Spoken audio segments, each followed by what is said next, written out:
ಇಂದು ಪ್ರಮುಖ ನದಿಗಳ ಬಗ್ಗೆ ಅಧ್ಯಯನ ಮಾಡೋಣ.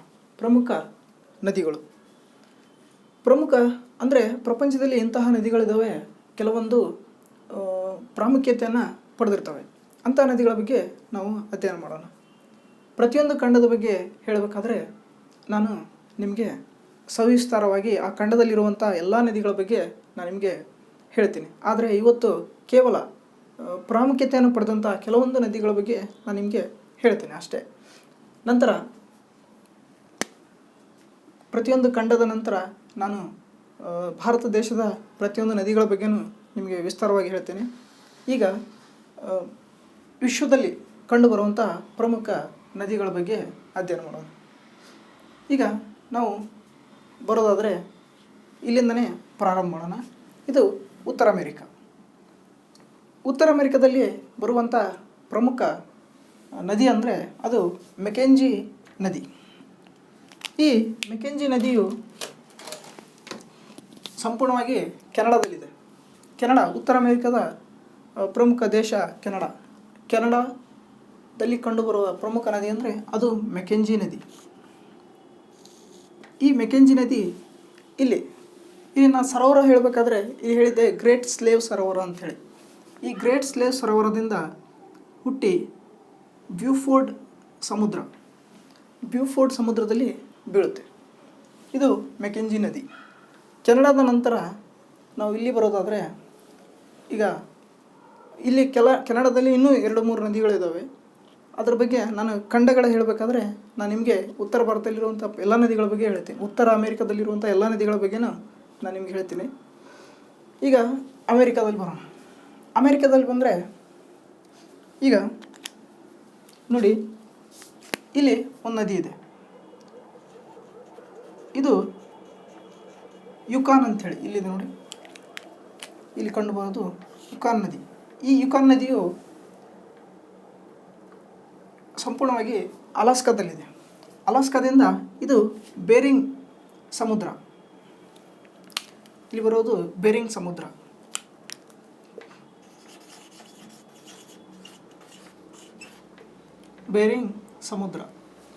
ಈ ಬೇರಿಂಗ್ ಸಮುದ್ರದಲ್ಲಿ ಈ ಯುಕಾನ್ ನದಿ ಬೀಳುತ್ತೆ. ಇಲ್ಲಿದೆ ನೋಡಿ, ಇದು ಯುಕಾನ್. ಮೆಕೆಂಜಿ, ಇದು ಯುಕಾನ್ ನದಿ.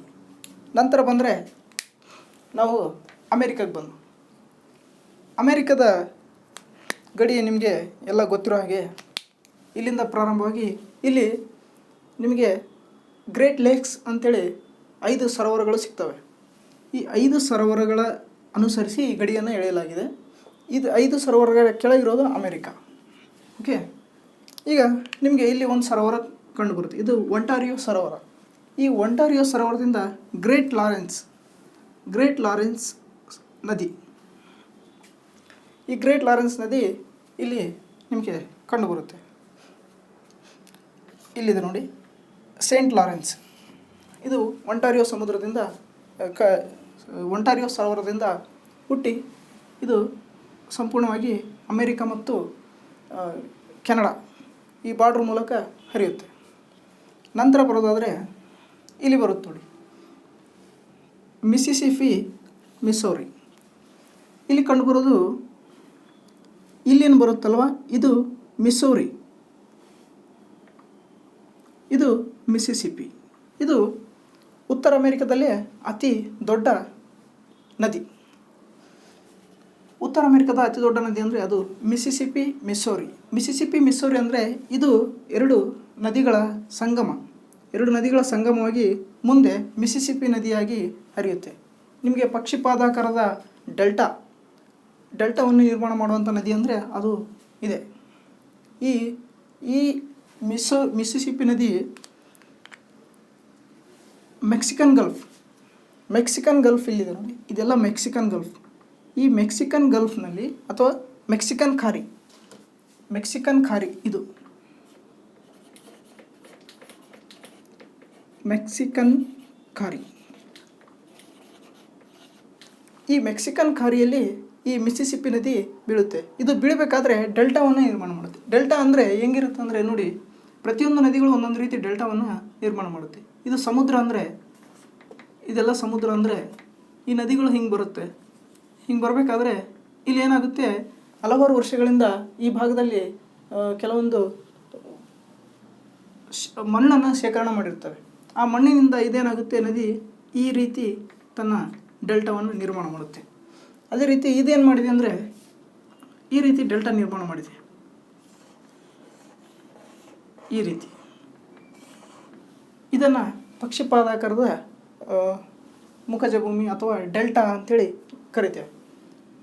ಇದನ್ನು ಮಿಸಿಸಿಪ್ಪಿ ನದಿಯಲ್ಲಿ ನೋಡ್ಬೋದು. ನಂತರ ನಾವು ಬರೋಣ ಮಿಸಿಸಿಪ್ಪಿ, ಮಿಸ್ಸೂರಿ ಗೊತ್ತಾಗ್ತಲ್ಲ, ಇದು ಮಿಸ್ಸೂರಿ, ಇದು ಮಿಸಿಸಿಪ್ಪಿ. ಇದು ಮಿಸಿಸಿಪ್ಪಿ, ಇದು ಮಿಸ್ಸೂರಿ, ಇದು ಮಿಸಿಸಿಪ್ಪಿ. ಇವೆರಡು ನದಿಗಳ ಸಂಗಮದಿಂದ ಮುಂದೆ ಮಿಸಿಸಿಪ್ಪಿ ನದಿಯಾಗಿ ಹರಿದು ಮೆಕ್ಸಿಕನ್ ಗಲ್ಫ್ನಲ್ಲಿ ಬೀಳುತ್ತೆ. ನಾವು ನಂತರ ಬರೋಣ ಮಿಸಿಸಿಪ್ಪಿ ನದಿ ನಂತರ ಕೊಲೆರಾಡೋ ನದಿ. ಇಲ್ಲಿದೆ ನೋಡಿ, ಇದು ಕೊಲೆರಾಡೋ. ಈ ಕೊಲೆರಾಡೋ ನದಿ ಅಮೇರಿಕಾದಲ್ಲೇ ಸಂಪೂರ್ಣವಾಗಿ ಹರಿದು ಇಲ್ಲಿ ಬರುವಂಥ ಕ್ಯಾಲಿಫೋರ್ನಿಯನ್ ಖಾರಿ ಅಥವಾ ಗಲ್ಫ್ ಆಫ್ ಕ್ಯಾಲಿಫೋರ್ನಿಯನ್ ಗಲ್ಫಲ್ಲಿ ಇಲ್ಲಿ ಬೀಳುತ್ತೆ. ನಂತರ ನಾವು ಬಂದರೆ ಕೊಲೆರಾಡೋ ನದಿಯ ನಂತರ ಬಂದರೆ ಅದು ರಿಯೋ ಗ್ರಾಂಡೆ ನೋಡಿ. ಈ ನದಿಯನ್ನು ರಿಯೋ ಗ್ರಾಂಡೆ ನದಿ ಅಂತೇಳಿ ಕರಿತೀವಿ. ಈ ನದಿಯ ಪ್ರಾಮುಖ್ಯತೆ ಏನಂದರೆ ನೋಡಿ, ಈ ರಿಯೋ ಗ್ರಾಂಡೆ ನದಿ ಮೆಕ್ಸಿಕೋ ಮತ್ತು ಅಮೇರಿಕದ ಗಡಿಯಾಗಿ ವರ್ತಿಸ್ತದೆ. ಅಂದರೆ ಈ ನದಿಯ ಮೂಲಕ ಗಡಿ ನಿರ್ಮಿತವಾಗಿದೆ, ಅಂದರೆ ನ್ಯಾಚುರಲ್ ಆಗಿ ಗಡಿಯಾಗಿ ಇದು ವರ್ತನೆ ಮಾಡುತ್ತೆ. ಇದು ರಿಯೋ ಗ್ರಾಂಡೆ ನದಿ. ನೆನಪಿರಲಿ, ರಿಯೋ ಗ್ರಾಂಡೆ ನದಿಯ ಪ್ರಾಮುಖ್ಯತೆ ಏನಂದರೆ ಇದು ಅಮೇರಿಕ ಮತ್ತು ಮೆಕ್ಸಿಕೋದ ನೈಸರ್ಗಿಕ ಗಡಿಯಾಗಿದೆ. ಇದು ಅಮೇರಿಕ ಮತ್ತು ಮೆಕ್ಸಿಕೋನ ವಿಭಜನೆ ಮಾಡುತ್ತದೆ, ಎರಡೂ ಒಂದೇ. ರಿಯೋ ಗ್ರಾಂಡೆ ನದಿಯು ಮೆಕ್ಸಿಕನ್ ಖಾರಿ ಅಥವಾ ಮೆಕ್ಸಿಕನ್ ಗಲ್ಫ್ನಲ್ಲಿ ಬೀಳುತ್ತೆ. ನಂತರ ಬಂದರೆ ಈಗ ಉತ್ತರ ಅಮೇರಿಕಾದ ನದಿಗಳು ಮುಗಿದವು. ಉತ್ತರ ಅಮೇರಿಕಾದ ನದಿಯ ಪ್ರಮುಖ ನದಿಗಳಂದರೆ ಇನ್ನೊಂದು ಸಲ ನೋಡಿಬಿಡಿ. ಇದು ಮೆಕೆಂಜಿ ನದಿ, ಇದು ಯುಕಾನ್ ನದಿ. ನೀವು ಅಟ್ಲಾಸಲ್ಲಿ ನೋಡ್ತಾ ಇದ್ದರೆ ನಿಮಗೆ ಒಂದು ಐಡಿಯಾ ಬರುತ್ತೆ. ಅಂದರೆ ನಾವು ಇಲ್ಲಿ ಹೇಳೋದು ಇಲ್ಲೇನಾಗಿರುತ್ತೆ ಅಂದರೆ ಒಂಚೂರು ಸ್ವಲ್ಪ ಹೆಚ್ಚು ಕಮ್ಮಿ ಆಗಿರುತ್ತೆ. ಅಟ್ಲಾಸಲ್ಲಿ ನಿಮಗೆ ಕರೆಕ್ಟಾಗಿ ಅದು ಮ್ಯಾಪ್ ನಿಮ್ಗೆ ಗೊತ್ತಾಗ್ಬಿಡುತ್ತೆ. ಇದು ಮೆಕೆಂಜಿ ನದಿ, ಇದು ಯುಕಾನ್ ನದಿ, ಯುಕಾನ್. ನಂತರ ಸೈಂಟ್ ಲಾರೆನ್ಸ್ ಈ ನದಿ, ಸೈಂಟ್ ಲಾರೆನ್ಸ್. ನಂತರ ಮಿಸಿಸಿಪ್ಪಿ, ಮಿಸ್ಸೂರಿ. ನಂತರ ಕೊಲೆರಾಡೋ ನದಿ. ನಂತರ ರಿಯೋ ಗ್ರಾಂಡೆ. ಈಗ ಉತ್ತರ ಅಮೇರಿಕದ ನದಿಗಳು ಮುಗಿದವು. ನೆಕ್ಸ್ಟ್ ಬರೋಣ, ಉತ್ತರ ಅಮೇರಿಕದಲ್ಲಿ ಇನ್ನೂ ನದಿಗಳಿದ್ದಾವೆ. ಅದ ನಂತರ ನಾನು ಉತ್ತರ ಅಮೇರಿಕ ಖಂಡದ ಬಗ್ಗೆ ಹೇಳಬೇಕಾದ್ರೆ ಆ ಎಲ್ಲ ನದಿಗಳ ಬಗ್ಗೆ ಹೇಳ್ತೀನಿ. ನಂತರ ಬರೋಣ ದಕ್ಷಿಣ ಅಮೇರಿಕ. ನೀವು ನೋಡಿ, ಇದು ಯಾವ ಭಾಗ ಅಂತಂದರೆ ಇದು ಭೂಮಧ್ಯ ಭಾಗ. ಅಂದರೆ ನೋಡಿ,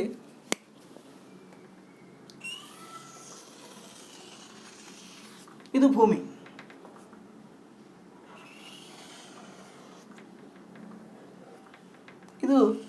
ಅಂದರೆ ಈ ಭಾಗ ಎಲ್ಲಿದೆ ಅಂದರೆ ಇಲ್ಲಿದೆ. ಇದು ಭೂಮಧ್ಯ ರೇಖೆ ಅಥವಾ 0 ಡಿಗ್ರಿ ಅಂತೇಳಿ ಕರಿತೇವೆ. ಈ ರೇಖೆ ಭೂಮಿಯನ್ನು 2 ಭಾಗ ಮಾಡುತ್ತೆ. ಅಂದರೆ ಇಲ್ಲಿ ಸೂರ್ಯ ಇರ್ತಾನೆ. ಅಂದರೆ ಇಲ್ಲಿ ಹೆಚ್ಚಾಗಿ ಬಾಷ್ಪೀಕರಣ, ಅಂದರೆ ನೀರು ಆವಿಯಾಗಿ ಮೇಲೆ ಹೋಗಿ ಇಲ್ಲಿ ಮಳೆ ಹೆಚ್ಚಾಗಿ ಬರುತ್ತೆ, ಮಳೆ. ಆದ್ದರಿಂದ ಈ ಭಾಗ ಏನಿದೆಯಲ್ಲ, ಇದು 0 ಡಿಗ್ರಿ ಭಾಗ. ಇದೆಲ್ಲ ಇಲ್ಲಿಂದ ಪ್ರಾರಂಭವಾಗಿ ಇದು 0 ಡಿಗ್ರಿ ಭಾಗ. ಆದ್ದರಿಂದ ಈ ಭಾಗದಲ್ಲಿ ನಿಮಗೆ ಅತಿ ಹೆಚ್ಚಾಗಿ ನದಿಗಳು ಕಂಡುಬರುತ್ತವೆ ಮತ್ತು ಅತಿ ದೊಡ್ಡ ನದಿಗಳು ಇಲ್ಲೇ ಕಂಡುಬರುತ್ತವೆ. ಆದ್ದರಿಂದ ಈ ಭಾಗದಲ್ಲಿ ಏನಾಗುತ್ತೆ, ಅತಿ ಹೆಚ್ಚು ನದಿಗಳು ಕಂಡುಬರುತ್ತವೆ.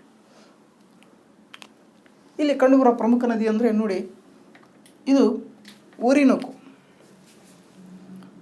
ಈ ಓರಿನೋಕೊ ನದಿ ವೆನೆಜುವೆಲಾ ದೇಶದಲ್ಲಿದೆ. ಎಲ್ಲಿದೆ? ವೆನೆಜುವೆಲಾ ದೇಶ. ಈ ವೆನೆಜುವೆಲಾ ದೇಶದಿಂದ ಹರಿದು ಅಟ್ಲಾಂಟಿಕ್ ಸಾಗರದಲ್ಲಿ ಬೀಳುತ್ತೆ. ಯಾವ ಸಾಗರ? ಅಟ್ಲಾಂಟಿಕ್ ಸಾಗರ.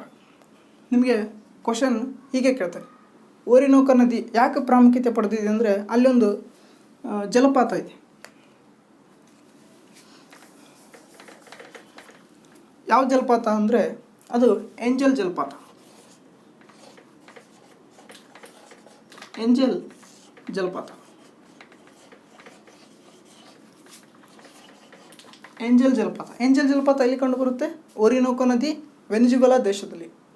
ಇದು ನೆನಪಿರಲಿ. ಓರಿನೋಕೋ ನದಿ ಬೀಳೋದು ಅಟ್ಲಾಂಟಿಕ್ ಮಹಾಸಾಗರದಲ್ಲಿ. ನಿಮಗೆ ಓರಿನೋಕೋ ನದಿ ಗೊತ್ತಾಗಲ್ಲ. ಓರಿನೋಕೋ ಇಲ್ಲಿ ಬರೆದಿದ್ದೀವಿ ನೋಡಿ, ಇದು ಓರಿನೋಕೋ ನದಿ. ಇದು ಓರಿನೋಕೋ ನದಿ. ನಂತರ ಬಂದರೆ ಇದು ಅಮೆಜಾನ್ ನೋಡಿ, ಅದು ಕೇವಲ ಒಂದೇ ನದಿ ಅಲ್ಲ, ಹಲವಾರು ಉಪನದಿಗಳು ನೋಡಿ. ಈ ರೀತಿ ಹಲವಾರು ಉಪನದಿಗಳು ಬಂದು ಸೇರಿಬಿಟ್ಟು ಒಂದು ದೊಡ್ಡ ನದಿಯಾಗಿ ಹರಿಯುತ್ತೆ. ಈ ಅಮೆಜಾನ್ ನದಿ ವಿಶ್ವದ ಅತಿ ದೊಡ್ಡ ನದಿ. ಏನಾಯಿತು? ವಿಶ್ವದ ಅತಿ ದೊಡ್ಡ ನದಿ ಮತ್ತು ವಿಶ್ವದ ಅತಿ ದೊಡ್ಡ ನದಿ ಅಮೆಜಾನ್. ವಿಶ್ವದ ದೊಡ್ಡ ನದಿ. ಇನ್ನೊಂದು ಅತಿ ದೊಡ್ಡ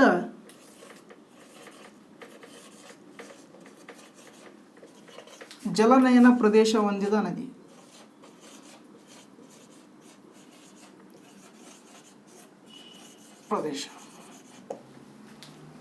ವಿಶ್ವದ ಅತಿ ದೊಡ್ಡ ನದಿ, ಅತಿ ದೊಡ್ಡ ಜಲನಯನ ಪ್ರದೇಶ ಅಂದರೆ ಡ್ರೈನೇಜ್ ಏರಿಯಾ ಅಂಥೇಳಿ ನಾವು ಕರಿತೀವಿ. ಅತಿ ದೊಡ್ಡ ಜಲನಯನ ಅಂದರೆ ನೋಡಿ, ಇದು ಒಂದು ನದಿ ಹೀಗೆ ಹರಿತಾ ಇದೆ. ಈ ಒಂದು ಮೇನ್ ನದಿ ಹೀಗೆ ಹರಿತಿದ್ರೆ ಇದು ಸುತ್ತಮುತ್ತ ಬರುವಂಥ ಹಲವಾರು ಉಪನದಿಗಳು ಎಲ್ಲಿವರೆಗೂ ಇರುತ್ತೆ ಅದನ್ನು ಈ ರೀತಿ ಉಪನದಿಗಳು ಹರಿದು ಬರ್ತವೆ. ಈ ರೀತಿ ಉಪನದಿಗಳು ಬರಬೇಕಾದ್ರೆ ಇದೆಲ್ಲವನ್ನು ಸೇರಿದರೆ ಇದು ಒಂದು ಜಲನಯನ ಪ್ರದೇಶ ಅಥವಾ ಡ್ರೈನೇಜ್ ಏರಿಯಾ ಅಂತೇಳಿ ಕರಿತೀವಿ. ಇದು ಅತಿ ದೊಡ್ಡ ಡ್ರೈನೇಜ್ ಏರಿಯಾ ಅಂದರೆ ಅದು ಅಮೆಜಾನ್ದು. ಅಮೆಜಾನ್ನ ಎರಡು ಪ್ರಮುಖ ವಿಷಯಗಳು ತಿಳ್ಕೊಂಡ್ರಲ್ಲ. ಒಂದು ವಿಶ್ವದ ಅತಿ ದೊಡ್ಡ ನದಿ, ಅತಿ ಹೆಚ್ಚು ನೀರು ಹೊಂದಿರುವಂಥ ನದಿ. ಎರಡನೇದು ಅತಿ ದೊಡ್ಡ ಜಲನಯನ ಪ್ರದೇಶದಿಂದ ಕೂಡಿದ ನದಿ. ಇದು ಅಮೆಜಾನ್ ನದಿಯ ಪ್ರಾಮುಖ್ಯತೆ. ಅಮೆಜಾನ್ ನದಿಯ ನಂತರ ನಾವು ದಕ್ಷಿಣ ಅಮೆರಿಕದಲ್ಲಿ ಬರೋದಾದರೆ ಇನ್ನೊಂದು ಪ್ರಮುಖ ನದಿ ಅಂದರೆ ಅದು ಇಲ್ಲಿದೆ ನೋಡಿ, ಪರಾನ. ಅಮೆಜಾನ್, ಇದು ಪರಾನ ನದಿ. ಈ ಪರಾನ ನದಿಯು ಬ್ರೆಜಿಲ್ನಿಂದ ಪ್ರಾರಂಭವಾಗಿ ಅರ್ಜೆಂಟೈನಾದ ಮುಖಾಂತರ ಎಲ್ಲಿ ಬರುತ್ತೆ ಅಂದರೆ ಇದು ಅಟ್ಲಾಂಟಿಕ್ ಸಾಗರದಲ್ಲಿ ಕಂಡುಬರುವಂತಹ ರಿಯಾ ದಿ ಪ್ಲಾಟಾ. ಇಲ್ಲಿ ರಿಯಾ ದಿ ಪ್ಲಾಟಾ ಅಂತಿದೆ. ರಿಯಾ ದಿ ಪ್ಲಾಟಾ ಅಂಥೇಳಿ ಇರುವಂಥ ಈ ಪ್ರದೇಶದಲ್ಲಿ ನೀವು ಅಟ್ಲಾಸಲ್ಲಿ ನೋಡಿಕೊಡ್ರಿ. ರಿಯಾ ದಿ ಪ್ಲಾಟಾ ಅಂತೇಳಿ ಒಂದು ಪ್ರದೇಶ ಇದೆ. ಇಲ್ಲಿ ಒಂದು ಗಲ್ಫ್ ಇದೆ, ಅಲ್ಲಿ ಇದು ಬೀಳುತ್ತೆ. ಇದು ಅಟ್ಲಾಂಟಿಕ್ ಓಷಿಯನ್, ಇದರಲ್ಲಿರುವಂಥ ರಿಯಾ ದಿ ಪ್ಲಾಟಾದ ಎಂಬ ಪ್ರದೇಶದಲ್ಲಿ ಈ ಫರಾನ ಅನ್ನುವ ನದಿ ಬೀಳುತ್ತೆ. ಇಲ್ಲಿ ನಿಮಗೆ ಫರಾನ ನದಿ ಬಗ್ಗೆ ಹೇಳಬೇಕಾದ್ರೆ ಇಲ್ಲಿ ಒಂದು ಏನಿದೆ ಅಂದರೆ ಇಲ್ಲಿ ಒಂದು ಜಲಪಾತ ಇದೆ. ಆ ಜಲಪಾತದ ಹೆಸರು ಇಗೋಜು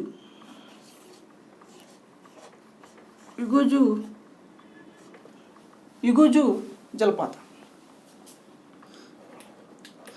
ಈ ಇಗೋಜು ಜಲಪಾತ ಇಗೋಜು ನದಿಯ ಮೇಲಿದೆ. ಈ ಇಗೋಜು ನದಿ ಫರಾನ ನದಿಯ ಉಪನದಿ. ಯಾವುದು? ಫರಾನ ನದಿಯ ಪ್ರಾಮುಖ್ಯತೆ ಇಗೋಜು ಜಲಪಾತ.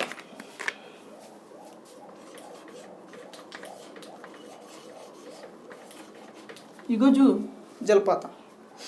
ಇಗೋಜು ಜಲಪಾತ ಫರಾನಾ ನದಿಯ ಉಪನದಿಯಾದ ಯುಗೋಜು ನದಿಯ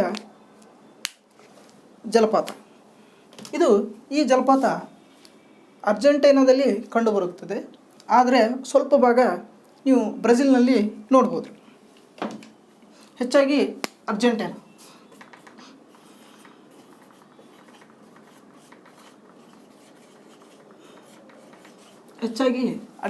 ಇಗುಜು ಜಲಪಾತ ಇಲ್ಲಿದೆ ನೋಡಿ. ಈ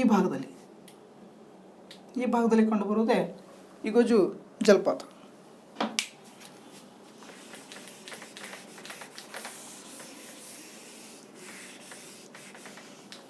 ಪ್ರಮುಖ ಜಲಪಾತಗಳ ಬಗ್ಗೆ ನೀವು ತಿಳ್ಕೊರಿ. ನಾನು ನಿಮಗೆ ಇಲ್ಲಿ ಹೇಳಿದ್ದು ನಯಾಗರ್ ಜಲಪಾತ ಇಲ್ಲಿದೆ. ಇದು ಅಮೇರಿಕಾದಲ್ಲಿ ಕಂಡುಬರುವಂಥ ಪ್ರಮುಖ ಜಲಪಾತ ನಯಾಗರ್ ಜಲಪಾತ. ಇದು ನಿಮಗೆ ನಯಾಗರ್ ನದಿಯ ಮೇಲೇ ಕಂಡುಬರುವಂಥ ಜಲಪಾತ ನಯಾಗರ್ ಜಲಪಾತದ ನಂತರ ನಿಮಗೆ ಹೇಳಿದೆ ಇದು ಏಂಜಲ್ ಜಲಪಾತದ ನಂತರ ಹೇಳಿದೆ ಇದು ಇಗುಜು ಜಲಪಾತ. ಹೀಗೆ ಪ್ರಮುಖವಾಗಿ 3 ಜಲಪಾತ ಹೇಳಿದ್ದೇನೆ. ನಂತರ ನದಿಗಳ ಬಗ್ಗೆನೂ ಹೇಳಿದೆ. ಇದು ಒರಿನೋಕೋ, ಅಮೆಜಾನ್, ನಂತರ ಫರಾನಾ. ಇದು ನಿಮಗೆ ಕೇವಲ ಪರಿಚಯ ಅಷ್ಟೇ, ಖಂಡಗಳ ಬಗ್ಗೆ ಹೇಳಬೇಕಾದ್ರೆ ನಿಮಗೆ ಕೆಲವೊಂದು ಮತ್ತೆ ಹೆಚ್ಚಾಗಿ ಮಾಹಿತಿ ಕೊಡ್ತೇನೆ. ನಂತರ ನಾವು ಈ ರೀತಿ ಎಲ್ಲ Mackenzie, ಯುಕಾನ್, Mississippi, ಮಿಸೋರಿ, Colorado, Saint Lawrence, ರಿಯೋ ಗ್ರಾಂಡೆ, ಅಮೆಜಾನ್, ಒರಿನಿಕೋ, ಫರಾನಾ, ಹೀಗೆ ಈ ರೀತಿಯಾಗಿ ಅಮೇರಿಕಾದಲ್ಲಿ ಈ ರೀತಿ ಪ್ರಮುಖ ನದಿಗಳು ನಿಮಗೆ ಕಂಡುಬರುತ್ತವೆ. ಈಗ ನಂತರ ಬರೋಣ ಯುರೋಪ್ನಲ್ಲಿ ಬಂದರೆ ನಿಮಗೆ ಪ್ರಮುಖವಾಗಿ ಕ್ವಶನ್ ಬರೋದು ಯಾವುದ್ರ ಮೇಲೆ ಅಂದರೆ ಅದು ರೈನ್ ಮೇಲೆ, ವೋಲ್ಗಾ ಮೇಲೆ, ಡ್ಯಾನ್ಯೂಬ್ ಮೇಲೆ. ಯುರೋಪ್ನ ಅತಿ ಉದ್ದವಾದ ನದಿ ಯಾವುದು? ಯುರೋಪ್ನ ಅತಿ ಉದ್ದವಾದ ನದಿ ಇಲ್ಲಿದೆ ನೋಡಿ. ಇದು ಯಾವ ನದಿ? ಇದು ವೋಲ್ಗಾ. ಇಲ್ಲಿದೆಯಲ್ಲ, ಇದು ವೋಲ್ಗಾ ನದಿ. ಯುರೋಪ್ನ ಅತಿ ಉದ್ದವಾದ ನದಿ ವೋಲ್ಗಾ ನದಿ. ಇದು ವೋಲ್ಗಾಯ್ ಪರ್ವತದಲ್ಲಿ ಹುಟ್ಟಿ ಕ್ಯಾಸ್ಪಿಯನ್ ಸರೋವರದಲ್ಲಿ ಬೀಳುತ್ತದೆ. ಇದು ನೆನಪಿರಲಿ, ಯಾವ ಕ್ಯಾಸ್ಪಿಯನ್ ಸರೋವರದಲ್ಲಿ ಬೀಳುವಂಥ ನದಿಗಳು ಯಾವುವು ಅಂತ ಕೇಳಿದರೆ ನಿಮಗೆ ಆಪ್ಷನ್ಸ್ ಕೊಟ್ಟರೆ ಇಲ್ಲಿ ವೋಲ್ಗಾ ಇದ್ದರೆ ವೋಲ್ಗಾ ಅಂತಾನೆ ಹಾಕಿ. ಇದು ಏನು ಅಂದರೆ ನೋಡಿ, ವೋಲ್ಗಾಯ್ ಪರ್ವತದಿಂದ ಸಂಪೂರ್ಣವಾಗಿ ರಷ್ಯಾದಲ್ಲಿದೆ. ವೋಲ್ಗಾ ನದಿ ಎಲ್ಲಿದೆ? ಸಂಪೂರ್ಣವಾಗಿ ರಷ್ಯಾದಲ್ಲಿದೆ. ಇಲ್ಲಿ ವೋಲ್ಗಾಯ್ ಪರ್ವತದಿಂದ ಹುಟ್ಟಿ ನಿಮಗೆ ಇಲ್ಲಿ ಬರುವಂಥ ಕ್ಯಾಸ್ಪಿಯನ್ ಸಿ ಅಥವಾ ಕ್ಯಾಸ್ಪಿಯನ್ ಸರೋವರದಲ್ಲಿ ಬೀಳುವಂಥ ನದಿ ಯಾವುದಂದರೆ ಅದು ವೋಲ್ಗಾ ನದಿ ನೋಡ್ಕೊಳ್ರಿ, ಇಲ್ಲಿದೆ. ನಂತರ ನಾವು ಬರೋಣ ರೈನ್ ನದಿಗೆ. ರೈನ್ ನದಿ ಹುಟ್ಟೋದಿಲ್ಲ ಅಂದರೆ ಇಲ್ಲಿ ಅಲ್ಪ್ಸ್ ಪರ್ವತಗಳಿದ್ದಾವೆ. ಈ ಅಲ್ಪ್ಸ್ ಪರ್ವತದ ಕೆಳಗಿರೋದು ಇಟಲಿ. ಈ ಇಟಲಿಯ ನಂತರ ಮೇಲ್ಗಡೆ ಬರೋದು ಅಲ್ಪ್ಸ್ ಪರ್ವತ. ಈ ಅಲ್ಪ್ಸ್ ಪರ್ವತದಲ್ಲಿ ಹುಟ್ಟಿ ಇಲ್ಲಿ ಫ್ರಾನ್ಸ್ ಮತ್ತು ಜರ್ಮನಿಯ ಬಾರ್ಡರ್ ಮೂಲಕ ಹರಿದು ರಿಫ್ಟ್ ವ್ಯಾಲಿ ಅಂದರೆ ನಿಮ್ಗೆ ಗೊತ್ತಲ್ವ, ಈ ರೀತಿ ಇರುತ್ತೆ. ಇದರ ಮೂಲಕ ಹರಿಯುವಂಥ ನದಿ ಈ ರೀತಿ ಇರುತ್ತೆ ರಿಫ್ಟ್ ವ್ಯಾಲಿ. ಇದು ರಿಫ್ಟ್ ವ್ಯಾಲಿ ಅಂದರೆ ಈ ಭಾಗ ಕುಸಿದಿರುವಂಥ ಭಾಗ ಕೆಳಗೆ. ಇದರ ನಡುವೆ ಹರಿಯುವುದು ರಿಫ್ಟ್ ವ್ಯಾಲಿಯಲ್ಲಿ ಅಂದರೆ ಬಿರುಕು ಕಣಿವೆಯಲ್ಲಿ ಹರಿಯುವಂಥ ನದಿ ಯಾವುದು? ರೈನ್ ನದಿ.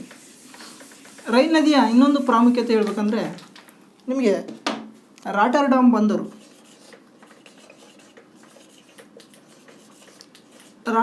ಬಂದರು ಈ ರೈನ್ ನದಿಯಲ್ಲಿ ಇದೆ. ಇಲ್ಲಿ ಕಾಣುತ್ತಲ್ವ, ಇದು ಉತ್ತರ ಸಮುದ್ರ. ಇಲ್ಲಿ ನಿಮಗೆ ಉತ್ತರ ಸಮುದ್ರ ಕಂಡುಬರುತ್ತೆ. ಈ ಉತ್ತರ ಸಮುದ್ರದಲ್ಲಿ ಬೀಳೋದೇ ರೈನ್ ನದಿಯ ಉತ್ತರ ಸಮುದ್ರದಲ್ಲಿ ಇಲ್ಲಿ ಬೀಳಬೇಕಾದ್ರೆ ಇಲ್ಲಿ ಒಂದು ಬಂದರಿದೆ, ರಾಟರ್ಡಾಮ್ ಬಂದರು ಅಂಥೇಳಿ. ಇದು ಪ್ರಮುಖ ನದಿಯಲ್ಲೇ ನಿರ್ಮಿತವಾದ ಬಂದರು, ರಾಟರ್ಡಾಮ್ ಬಂದರು. ಈ ರೈನ್ ನದಿಯನ್ನು ಯುರೋಪಿನ ಜೀವನ ರೇಖೆ ನದಿ ಅಂತಲೇ ಕರೀತಾರೆ. ಯಾಕಂದರೆ ಇದು ಹಲವಾರು ನಗರಗಳು ಇಲ್ಲಿ ಅತಿ ಹೆಚ್ಚು ಅಭಿವೃದ್ಧಿಯನ್ನು ಕಾಣೋಕ್ಕೆ ಈ ರೈನ್ ನದಿ ಕಾರಣ. ರೈನ್ ನದಿಯನ್ನು ಕಲ್ಲಿದ್ದಲಿನ ನದಿ ಅಂತಲೂ ನಾವು ಕರಿತೇವೆ. ರೈನ್ ನದಿಯ ಪ್ರಾಮುಖ್ಯತೆ ನಿಮಗೆ ಗೊತ್ತಾಗಿರಬೇಕು. ಅಲ್ಪ್ಸ್ ಪರ್ವತದಲ್ಲಿ ಹುಟ್ಟಿ ಉತ್ತರ ಸಮುದ್ರದಲ್ಲಿ ಬೀಳುತ್ತದೆ. ರಾಟರ್ಡಮ್ ಬಂದರು ಈ ರೈನ್ ನದಿಯ ಮೇಲೆ ಇದೆ. ರೈನ್ ನದಿಯನ್ನು ಏನಂತೀವಿ? ಯುರೋಪಿನ ಜೀವನ ರೇಖೆ ಅಂಥೇಳಿ ಕರಿತೇವೆ. ನಂತರ ಈ ಓಲ್ಗಾ ಆಯಿತು, ರೈನ್ ಆಯಿತು, ಈಗ ಡ್ಯಾನ್ಯೂಬ್. ಡ್ಯಾನ್ಯೂಬ್ ನದಿ ನೋಡಿ ಇಲ್ಲಿದೆ. ಇದು ಬ್ಲ್ಯಾಕ್ ಪರ್ವತ. ಈಗ ಹೇಳೋದು ಡ್ಯಾನ್ಯೂಬ್ ನದಿ. ಡ್ಯಾನ್ಯೂಬ್ ನದಿ ಬ್ಲ್ಯಾಕ್ ಪರ್ವತದಲ್ಲಿ ಹುಟ್ಟಿ ಬ್ಲ್ಯಾಕ್ ಫಾರೆಸ್ಟ್ ಜರ್ಮನಿಯ ಬ್ಲ್ಯಾಕ್ ಫಾರೆಸ್ಟ್ನಲ್ಲಿ ಹುಟ್ಟಿ, ಇಲ್ಲಿದೆ ನೋಡಿ, ಬ್ಲ್ಯಾಕ್ ಫಾರೆಸ್ಟ್ನಲ್ಲಿ ಹುಟ್ಟಿ ಕಪ್ಪು ಸಮುದ್ರದಲ್ಲಿ ಬೀಳುತ್ತದೆ. ಕಪ್ಪು ಸಮುದ್ರ.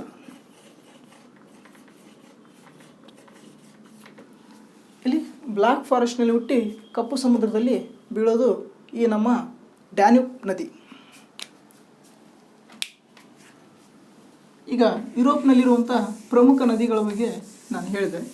ಪ್ರಮುಖವಾಗಿ ಇನ್ನೂ ಹಲವಾರು ನದಿಗಳಿದ್ದಾವೆ, ಆದರೆ ನಿಮಗೆ ಪರಿಚಯಕ್ಕಾಗಿ 3 ನದಿ ನಾನು ನಿಮಗೆ ತಿಳಿಸ್ಕೊಟ್ಟೆ. ನಾವು ಈಗ ಯುರೋಪ್ನ ಮುಗಿದ ನಂತರ ಬರೋಣ ದಕ್ಷಿಣ ಆಫ್ರಿಕಾಕ್ಕೆ. ದಕ್ಷಿಣ ಆಫ್ರಿಕಾಕ್ಕೆ ಬಂದರೆ ನಿಮಗೆ ಇಲ್ಲಿ ಪ್ರಮುಖವಾಗಿ ಕಂಡುಬರುವ ನದಿಗಳಂದರೆ, ಮೇನ್ ನದಿ ಯಾವುದು ಅಂದರೆ ಅದು ನೈಲ್. ನೈಲ್ ನದಿ ಈ ಪ್ರಪಂಚದ ಅತಿ ಉದ್ದವಾದ ನದಿ. ನೈಲ್ ನದಿ. ಆದರೆ ನೋಡಿ, ನೈಲ್ ನದಿ ಕೇವಲ ಒಂದರಿಂದ ಆಗಿಲ್ಲ, ಅದು 2 ನದಿಗಳಿಂದ ಆಗಿದೆ. ನೀವು ಇಲ್ಲಿ ನೋಡ್ಬೋದು, ಇಲ್ಲಿ ವಿಕ್ಟೋರಿಯಾ ಸರೋವರ ಇದೆ.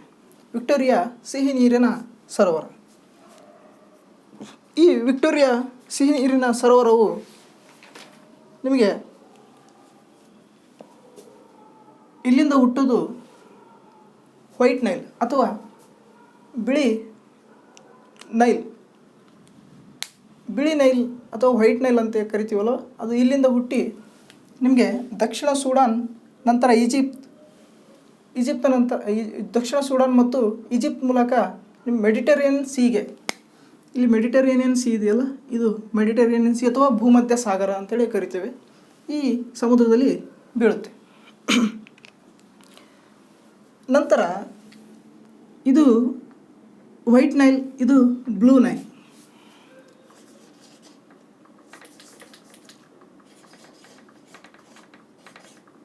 ಬ್ಲೂ ನೈಲ್ ಮತ್ತು ವೈಟ್ ನೈಲ್.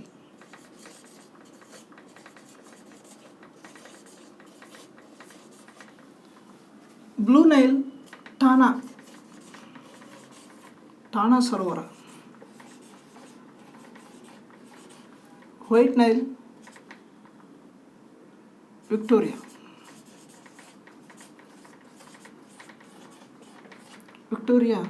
ಸರೋವರ. ಈ 2 ನದಿಗಳು ಕೂಡಿ ನೈಲ್. ಈ 2 ನದಿಗಳು ನೋಡಿ, ಈ ಬ್ಲೂ ನೈಲ್ ಮತ್ತು ವೈಟ್ ನೈಲ್, ಇವೆರಡು ನದಿಗಳು, ಇದು ವೈಟ್ ನೈಲ್, ಇದು ಬ್ಲೂ ನೈಲ್, ಇವೆರಡು ನದಿಗಳು ಈ ಭಾಗದಲ್ಲಿ ಸಂಧಿಸ್ತವೆ.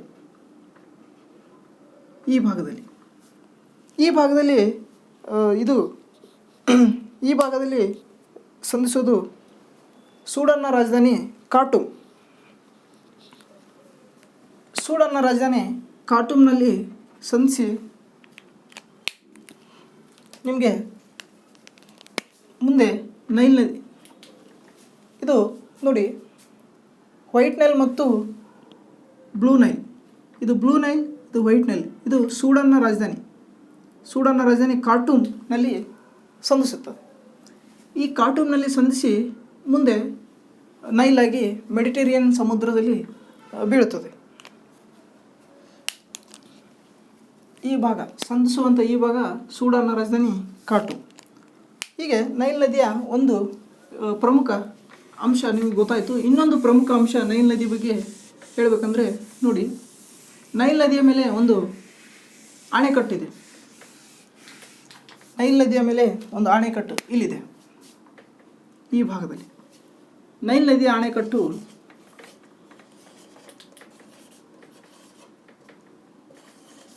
ನೈಲ್ ನದಿಯ ಅಣೆಕಟ್ಟು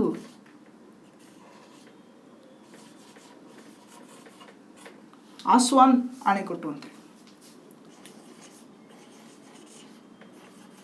ಆಸ್ವಾನ್ ಅಣೆಕಟ್ಟು. ಈ ಆಸ್ವಾನ್ ಅಣೆಕಟ್ಟು ಇದೆಯಲ್ಲ, ಈ ಆಸ್ವಾನ್ ಅಣೆಕಟ್ಟಿನಿಂದ ನಿಂತಹ ನೀರನ್ನು ನಾವು ನಾಸೆರ್ ಜಲಾಶಯ ಅಂತೇಳಿ ಕರಿತೇವೆ. ನಾಸೆರ್ ಜಲಾಶಯ ಅಥವಾ ನಾಸೆರ್ ಸರೋವರ. ಈ ಆಸ್ವಾನ್ ಡ್ಯಾಮ್ ಅಂದರೆ ಆ ಡ್ಯಾಮಿಗೆ ಆಸ್ವಾನ್ ಡ್ಯಾಮ್ ಅಂತೇಳಿ ಆ ಭಾಗದಲ್ಲಿ ನಾವು ಕರಿತೇವೆ. ಅದರ ನೀರನ್ನು ನಾಸೆರ್ ಜಲಾಶಯ ಅಂತೇಳಿ ಕರಿತೇವೆ. ಇದು ನೈಲ್ ನದಿಯ ಪ್ರಮುಖ ವಿಶೇಷತೆ. ಈಗ ನೈಲ್ ನದಿಯ ನಂತರ ಆಫ್ರಿಕಾದಲ್ಲಿ ಕಂಡುಬರುವ ಪ್ರಮುಖ ನದಿ ಅಂದರೆ ಅದು ಕಾಂಗೋ. ಇಲ್ಲಿದೆ ನೋಡಿ ಕಾಂಗೋ. ಈ ಕಾಂಗೋ ನದಿ ನೋಡಿ ಸಂಪೂರ್ಣವಾಗಿ ಕಾಂಗೋ ರಿಪಬ್ಲಿಕ್ ಆಫ್ ಕಾಂಗೋ ಅಥವಾ ಕಾಂಗೋದಲ್ಲಿ ಕಂಡುಬರುವ ಪ್ರಮುಖ ನದಿ. ಈ ಕಾಂಗೋ ನದಿಯನ್ನು ಜಾಯ್ರೆ ನದಿ ಅಂತಲೂ ಕರೀತಾರೆ. ಈ ನೈಲ್ ನದಿ ಆಯಿತು. ಈಗ ಕಾಂಗೋ ನದಿಯನ್ನು ಜಾಯ್ರೆ ನದಿ ಅಂತೇಳಿ ಕರೀತವೆ. ಈ ಕಾಂಗೋ ನದಿಯ ಪ್ರಮುಖ ವಿಶೇಷತೆ ಏನಂದರೆ ನೋಡಿ, ಕಾಂಗೋ ನದಿ ಭೂಮಧ್ಯ ರೇಖೆ ಇಲ್ಲಿದೆ ನೋಡಿ, ಇದು ಭೂಮಧ್ಯ ರೇಖೆ, ಇದು 0 ಡಿಗ್ರಿ. ನಾ ಹೇಳಿದಲ್ವ ಇದು ಭಾಗ 0 ಡಿಗ್ರಿ ಇರೋದು ಅಂಥೇಳಿ. ಈ ಭಾಗದಲ್ಲಿ ಕಾಂಗೋ ನದಿ ಇಲ್ಲಿ ಹುಟ್ಟಿ ಒಂದು ಬಾರಿ ಭೂಮಧ್ಯ ರೇಖೆಯನ್ನು ಕಟ್ ಮಾಡಿ, ಎರಡನೇ ಬಾರಿ ಭೂಮಧ್ಯ ರೇಖೆಯನ್ನು ಕಟ್ ಮಾಡಿ ನೀವು ಅಟ್ಲಾಂಟಿಕ್ ಸಾಗರದಲ್ಲಿ ಸೇರುತ್ತೆ ಕಾಂಗೋ ನದಿ. ಇಲ್ಲಿರುವಂಥ ಕಾಂಗೋ ನದಿ ಇಲ್ಲಿ. ಆದ್ದರಿಂದ ಇದು ಪ್ರಾಮುಖ್ಯತೆಯನ್ನು ಪಡೆದಿದೆ. ಏನು ಮಾಡುತ್ತೆ, 2 ಬಾರಿ ಜಾಯ್ರೆ ನದಿ ಅಥವಾ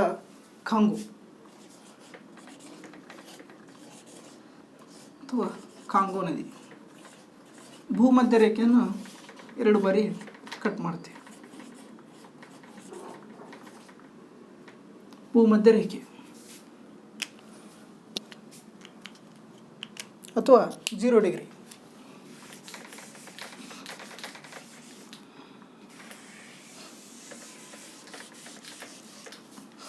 ಇಲ್ಲಿದೆಯಲ್ಲ, ಈ ಭೂಮಧ್ಯ ರೇಖೆನ 2 ಬಾರಿ, ಒಂದು ಬಾರಿ ಇಲ್ಲಿಂದ, ಒಂದು ಬಾರಿ ಇಲ್ಲಿಂದ 2 ಬಾರಿ ಕಟ್ ಮಾಡುವಂಥ ನದಿ ಆಫ್ರಿಕಾದ ಪ್ರಮುಖ ನದಿ ಅಂದರೆ ಅದು ಕಾಂಗೋ ಅಥವಾ ಜಾಯ್ರೆ. ಈಗ ಇದು ಗೊತ್ತಾಯಿತು. ನಂತರ ಬರೋಣ ನೈಜರ್ ನದಿ. ಇಲ್ಲಿದೆ ನೋಡಿ ನೈಜರ್ ನದಿ. ಇಲ್ಲಿ ನೈಜೀರಿಯಾ ದೇಶದಲ್ಲಿ ಹರಿಯುವಂಥ ನದಿ ಅಂದರೆ ಅದು ನೈಜರ್ ನದಿ. ಈ ನೈಜರ್ ನದಿ ಇದನ್ನು ಆಯಿಲ್ ರಿವರ್ ಅಂತೇಳಿ ಕರಿತೇವೆ. ಅಂದರೆ ಎಣ್ಣೆಯ ನದಿ, ತೈಲ ನದಿ ಅಂಥೇಳಿ ಇದನ್ನು ಕರಿತೇವೆ. ಇದು ನೈಜರ್ ಮೂಲಕ ಹರಿದು ಇಲ್ಲಿ ಗಿನಿಯಾ ಖಾರಿ ಇದೆಯಲ್ಲ, ಅದು ಗಲ್ಫ್ ಆಫ್ ಗಿನಿಯಾದಲ್ಲಿ ಅದು ತನ್ನ ಡೆಲ್ಟಾವನ್ನು ನಿರ್ಮಾಣ ಮಾಡುತ್ತೆ ಅಥವಾ ಅಲ್ಲಿ ತನ್ನ ನೀರನ್ನು ಆ ಸಮುದ್ರಕ್ಕೆ ಚೆಲ್ತದೆ, ಅಲ್ಲಿ ಬಂದು ಸೇರ್ತದೆ. ನಂತರ ಆಫ್ರಿಕಾದಲ್ಲಿ ಪ್ರಮುಖ ನದಿ ಅಂದರೆ ಅದು ಇಲ್ಲಿರುವಂತಹ ಪ್ರಮುಖ ನದಿ ಜಾಂಬೇಜಿ. ಇದು ನದಿಯಲ್ಲ, ಇಲ್ಲಿ ಕಾಣುತ್ತಲ್ವ ನಿಮಗೆ ನದಿ, ಇದು ಜಾಂಬೇಜಿ ನದಿ. ಈ ನದಿಯನ್ನು ನಾವು ಜಾಂಬೇಜಿ ನದಿ ಅಂತೇಳಿ ಕರಿತೀವಿ. ಜಾಂಬೇಜಿ ನದಿ ಇಲ್ಲಿದೆ ನೋಡಿ, ಇದು ಜಾಂಬೇಜಿ ನದಿ. ಇಲ್ಲಿಂದ ಹುಟ್ಟಿ ಇದು ಹಿಂದೂ ಮಹಾಸಾಗರ ಅಥವಾ ಇಲ್ಲಿ ಕಾಣುವಂಥ ಮೊಜಾಂಬಿಕ್ ಕಡಲ್ಗಾಲುವೆ ಇದೆ. ಈ ಹಿಂದೂ ಮಹಾಸಾಗರದ ನೀರು ಈ ಮೊಜಾಂಬಿಕ್ ಕಡಲ್ಗಾಲುವೆಯಲ್ಲಿ ಇರೋದ್ರಿಂದ ಇದು ಮೊಜಾಂಬಿಕ್ ಕಡಲ್ಗಾಲುವೆಯಲ್ಲಿ ಜಾಂಬೇಜಿ ನದಿ ತನ್ನ ಡೆಲ್ಟಾವನ್ನು ನಿರ್ಮಾಣ ಮಾಡುತ್ತೆ ಅಥವಾ ತನ್ನ ನೀರು ಬಂದು ಅಲ್ಲಿ ಈ ಸಮುದ್ರಕ್ಕೆ ಸೇರುತ್ತದೆ, ಈ ಸಾಗರಕ್ಕೆ ಇಲ್ಲಿ ಸೇರ್ತದೆ. ನಂತರ ನೋಡಿ, ಈ ಜಾಂಬೇಜಿ ನದಿಯ ಉಪಯೋಗ ಅಂದರೆ ಜಾಂಬೇಜಿ ನದಿ ಮೇಲೆ ವಿಕ್ಟೋರಿಯಾ ಜಲಪಾತವಿದೆ.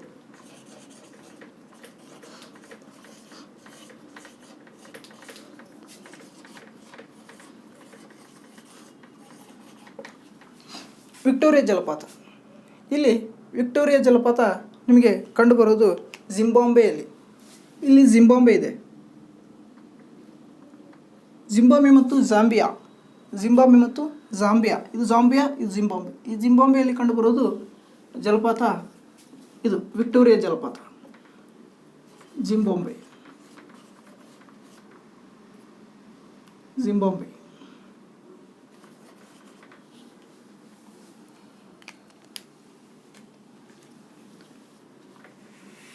ವಿಕ್ಟೋರಿಯಾ ಜಲಪಾತ ಈ ಜಿಂಬಾಬ್ವೆಯಲ್ಲಿ ಕಂಡುಬರುತ್ತದೆ.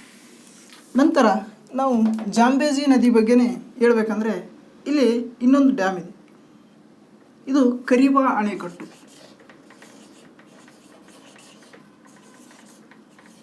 ಇದು ಪ್ರಮುಖ ಅಣೆಕಟ್ಟು, ನೆನ್ಪಿಟ್ಕೊಳ್ಳಿ. ಕರಿಬಾ ಅಣೆಕಟ್ಟು. ಈ ಕರಿಬಾ ಡ್ಯಾಮು ಇಡೀ ಆಫ್ರಿಕಾದಲ್ಲಿ ವಿದ್ಯುತ್ತನ್ನು ಉತ್ಪಾದನೆ ಮಾಡುವಂಥ ಪ್ರಮುಖ ಅಣೆಕಟ್ಟು ಈ ಕರಿಬಾ ಅಣೆಕಟ್ಟು. ನಿಮಗೆ ಜಾಂಬೇಜಿ ನದಿಯಲ್ಲಿ ಎರಡು ಪ್ರಮುಖ ವಿಷಯಗಳು ಗೊತ್ತದು. ಒಂದು, ಜಾಂಬೇಜಿ ನದಿಯ ಮೇಲಿರುವಂತಹ ವಿಕ್ಟೋರಿಯಾ ಜಲಪಾತ, ನಂತರ ಕರಿಬಾ ಅಣೆಕಟ್ಟು. ಇದು ಜಾಂಬೇಜಿ ನದಿಯ ಪ್ರಮುಖ ಒಂದು ಫ್ಯಾಕ್ಟ್. ನಂತರ ಬರೋಣ, ಈ ಜಾಂಬೇಜಿ ನದಿ ಕೆಳಗೆ ಬರುವಂಥದ್ದು ಇದು ನೋಡಿ, ಸಂಪೂರ್ಣವಾಗಿ ದಕ್ಷಿಣ ಆಫ್ರಿಕಾದಲ್ಲಿ ಕಂಡುಬರುವಂಥ ನದಿ ಲಿಂಪೋಪೋ ನದಿ. ಇಲ್ಲಿದೆ ನೋಡಿ. ಈ ಲಿಂಪೋಪೋ ನದಿಯ ಪ್ರಾಮುಖ್ಯತೆ ಏನಂದರೆ ನೋಡಿ, ಇದು ದಕ್ಷಿಣ ಆಫ್ರಿಕಾದಲ್ಲಿ ಹುಟ್ಟಿ ಹಿಂದೂ ಮಹಾಸಾಗರದಲ್ಲಿ ತನ್ನ ನೀರನ್ನು ಬೀಳಿಸ್ತದೆ. ಹಿಂದೂ ಮಹಾಸಾಗರದಲ್ಲಿ ಹುಟ್ಟಿ ಪೂರ್ವಕ್ಕೆ ಹರಿದು ಹಿಂದೂ ಮಹಾಸಾಗರದಲ್ಲಿ ತನ್ನ ನೀರನ್ನು ಹಿಂದೂ ಮಹಾಸಾಗರದಲ್ಲಿ ಚೆಲ್ತದೆ. ಆದರೆ ಈ ಲಿಂಪೋಪೋ ನದಿ ನೋಡಿ, ಇಲ್ಲಿ ಇನ್ನೊಂದು ರೇಖೆ ಇದೆ, ಇಲ್ಲೊಂದು ರೇಖೆ, ಇಲ್ಲೊಂದು ರೇಖೆ ಇದೆ. ಇದು ಕರ್ಕಾಟಕ ರೇಖೆ, ಇದು ಮಕರ ರೇಖೆ, ಇದು ಭೂಮಧ್ಯ.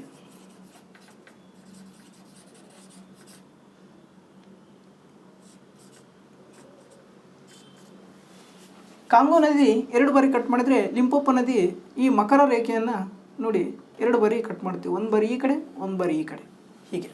ಅಂದರೆ ಇಲ್ಲಿಂದ ಪ್ರಾರಂಭವಾಗಿ ಇಲ್ಲಿಂದ ಕಟ್ ಮಾಡಿಬಿಟ್ಟು ಈ ಕಡೆ ಹೋಗಿ ಹಿಂದೂ ಮಹಾಸಾಗರದಲ್ಲಿ ಸೇರಿಕೊಳ್ತೈತಿ.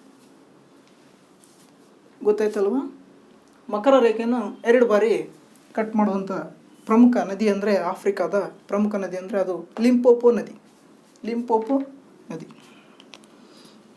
ಲಿಂಪೋಪೋ ನದಿ. ಲಿಂಪೋಪೋ ನದಿಯ ನಂತರ ನಾವು ಬರೋಣ ಏಷ್ಯಾ. ಏಷ್ಯಾದಲ್ಲಿ ಕಂಡುಬರುವ ಪ್ರಮುಖ ನದಿಗಳಂದರೆ ನಾವು ಮೊದಲನೇದಾಗಿ ರಷ್ಯಾದಲ್ಲಿ ನೋಡೋಣ. ರಷ್ಯಾದಲ್ಲಿ ಎರಡು ನದಿಗಳು. ಒಂದು ಓಬ್ ನದಿ. ಈ ಓಬ್ ನದಿ ಆಲ್ತಾಯ್ ಪರ್ವತ ಶ್ರೇಣಿಯಲ್ಲಿ, ಆಲ್ತಾಯ್ ಪರ್ವತ ಪ್ರದೇಶದಲ್ಲಿ ಹುಟ್ಟಿ ಖಾರಾ ಸಮುದ್ರ, ಇಲ್ಲಿ ಖಾರಾ ಸಮುದ್ರ ಅಂತೇಳಿ ಬರುತ್ತೆ.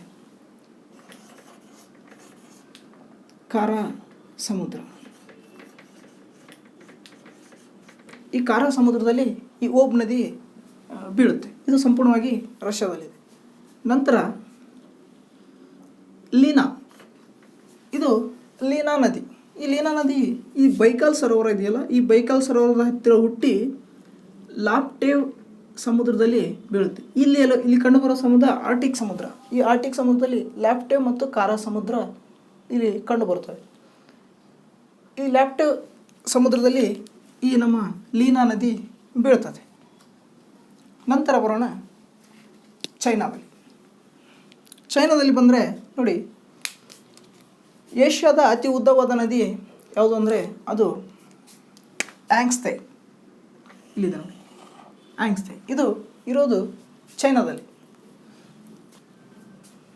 ಇದು ಆ್ಯಂಗ್ಸ್ತೆ ನದಿ ಇಲ್ಲಿದೆ ನೋಡಿ. ಇಲ್ಲಿಂದ ಪ್ರಾರಂಭವಾಗಿ ಇದೇನು ಕಂಡು ಬರುತ್ತಲ್ವ, ಇದೆಲ್ಲ ಆ್ಯಂಗ್ಸ್ತೆ ನದಿ.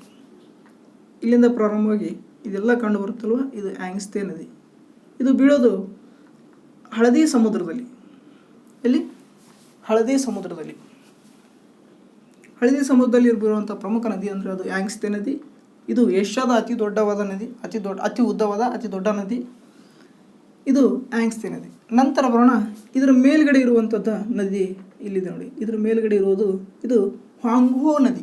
ಇಲ್ಲಿದೆ ನೋಡಿ, ಇದು ಹ್ವಾಂಗ್ಹೋ ನದಿ. ಇದು ಹ್ವಾಂಗ್ಹೋ ನದಿ ಇಲ್ಲಿ ಹಳದಿ ಸಮುದ್ರ ಇದೆಯಲ್ಲ, ಈ ಹಳದಿ ಸಮುದ್ರದ ಮುಂದೆ ಗಲ್ಫ್ ಆಫ್ ಹಾಯ್ ಅಂತಿದೆ. Gulf of hi. ಈ ಗಲ್ಫ್ ಆಫ್ ಹಾಯ್ನಲ್ಲಿ ಬೀಳುವಂಥ ಪ್ರಮುಖ ನದಿ ಅದು ಹ್ವಾಂಗ್ಹೋ ನದಿ. ಈ ಹ್ವಾಂಗ್ಹೋ ನದಿಯು ಹಳದಿ ನದಿ ಅಂತಲೂ ಇದನ್ನು ಕರೀತಾರೆ. ಹಳದಿ ನದಿ ಅಥವಾ ಮತ್ತು ಚೀನಾದ ನಾಗರಿಕತೆ ಬೆಳೆದಂಥ ಈ ನದಿಯ ಪಕ್ಕನೇ ಚೀನಾದ ನಾಗರಿಕತೆ ಬೆಳೆದಿದ್ದು. ಹಾಂಗು ಆಯಿತು. ನಂತರ ಬರೋದು ಆಮೂರ್ ನದಿ. ಇಲ್ಲಿದೆ ನೋಡಿ, ಇದು ಆಮೂರ್ ನದಿ. ಆಮೂರ್ನ ಪ್ರಾಮುಖ್ಯತೆ ಏನಂದರೆ ನೋಡಿ, ಇದು ಗಲ್ಫ್ ಆಫ್ ಟಾರ್ಟರಿ ಇಲ್ಲಿ ಹುಟ್ಟಿ ನೋಡಿ ಚೈನಾದಲ್ಲಿ ಹುಟ್ಟಿ ರಷ್ಯಾದ ಗಡಿಯನ್ನು ನಿರ್ಮಿಸ್ತದೆ. ಅಂದರೆ ಚೀನಾ ಮತ್ತು ರಷ್ಯಾದ ಗಡಿ, ಚೀನಾ ಮತ್ತು ರಷ್ಯಾವನ್ನು ವಿಭಾಗಿಸುವ ನದಿ ಯಾವುದು ಅಂದರೆ ಅದು ಆಮೂರ್ ನದಿ. ಆಮೂರ್ ನದಿ ಚೀನಾ ಮತ್ತು ರಷ್ಯಾವನ್ನು ವಿಭಜನೆ ಮಾಡುತ್ತೆ ಈ ಭಾಗದಲ್ಲಿ. ಓಕೆ, ಇಲ್ಲಿ ಚೀನಾ ಮತ್ತು ರಷ್ಯಾದ ನೈಸರ್ಗಿಕ ಗಡಿಯಾಗಿ ವಿಭಜನೆ ಆಗಿ ಇಲ್ಲಿ ಬೀಳುವಂಥ ಇಲ್ಲಿ ಕಂಡುಬರುವಂಥ ಟಾರ್ಟರಿ